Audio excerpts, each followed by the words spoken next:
All right, everyone, welcome back into another NBA DFS video. My name is Polzin with 9 to 5 Sports. Going to be breaking down this massive 13-game slate on Tuesday. There already is a lot of slate impact and injury news, which is going to make this video, well, easier for me. If you guys enjoy the coverage, make sure to give a like and subscribe. That'll help me be able to put out more content for you guys. Going to start out with the FanDuel plays. There's not as many, when you compare the two price points between DraftKings and FanDuel, there's not that many price discrepancies that are too glaringly obvious that you need to play. So I'll start off with FanDuel and then get into the DraftKings side of it. All right, so the first one is going to be Lauri Markkanen. I think he is a little bit too cheap on FanDuel. A lot of people that have been watching these videos probably saw that coming. Now, he did have a 3-game stretch in there in which he wasn't being all too productive, which is why his price is down this low on FanDuel. On DraftKings, it's still priced up enough. He should be an AK player, I think, consistently, unless, the pendulum swings too high one way or the other way. He has shown that he is a consistent fantasy producer, so I think, that is a soft price point for him on this slate. And then from there, I like these players a little bit better on FanDuel than I do on DraftKings, but they're going to be great plays on both slates. Jamal Murray was someone that I was targeting last game against Houston. Obviously went off for 44 fantasy points. As long as the minutes are there, which they should be, and even if they're not, I think this is a great matchup. This is a matchup that you want to be targeting against Houston. So yes, Jamal Murray is someone you firmly want to play on FanDuel, even on DraftKings as well. And then I like this play specifically because I think it'll be unique and low owned on this slate, given the nature of the center position.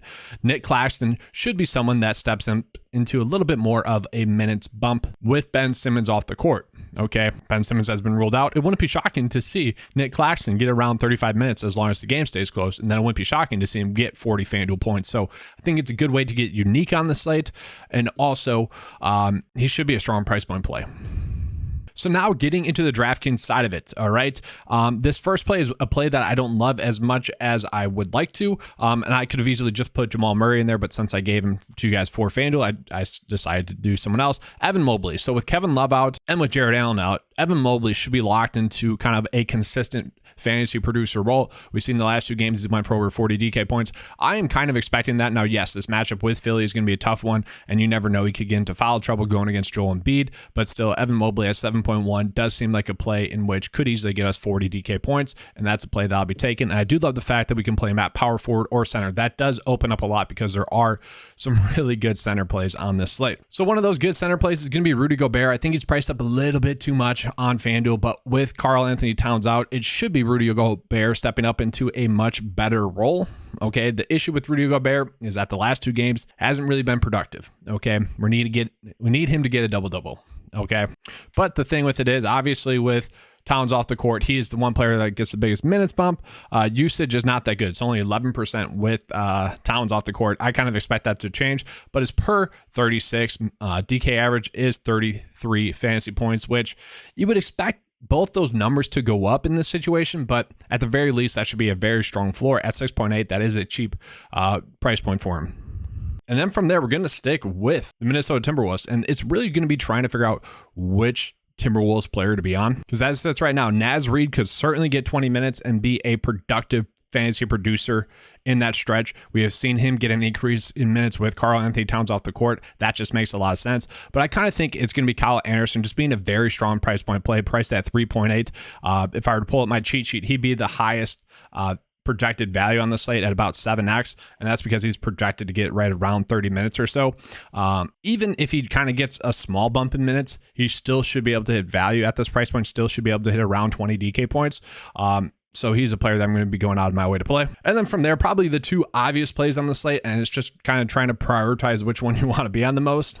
So Jalen Noel, he gets the second most minutes with Karl Anthony Towns off the court, and that's just kind of, they resort to a smaller lineup. Kind of just makes sense, more traditional lineup. So he is someone that should be getting right around 20 to maybe even 30 minutes. We've seen the last 2 games been productive, 34 and 28 DK points. I don't think that's going to change. I think the usage is still going to be there. His usage with Towns off the court is 29%, and his DK per 36 total is 38 DK points per 36. So Jalen Noel going to be someone that you are just putting into a lot of your builds as well.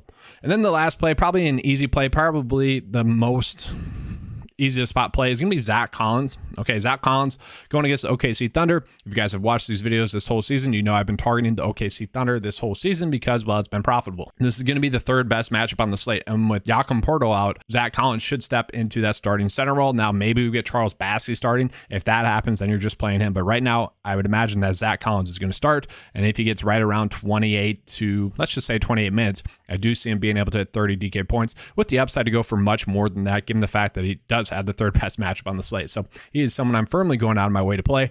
And then from there, let's just try to wrap up this build for you. Sure, I'll put Anthony Simons in there, hoping for an upside game. I'm fine with that. Norman Powell coming off of the back end of a back-to-back, so is Simmons, but I think he could be a strong price point play for you. And then guard-wise, sure, for now, I'll just put in Shai. I'd love to be able to get to Ja Morant. I think he's going to be able to smash tonight. You could go Devin Booker if you want. Obviously, this is a first-look build. Don't have it all figured out just yet, but I do think this is going to be a strong starting point for you guys for today. All right, hopefully you guys enjoyed that coverage. If you did, give me a like and subscribe. That helps me be able to put out more content for you guys. All right, let's have a good slate, and as always, guys, let's keep cashing.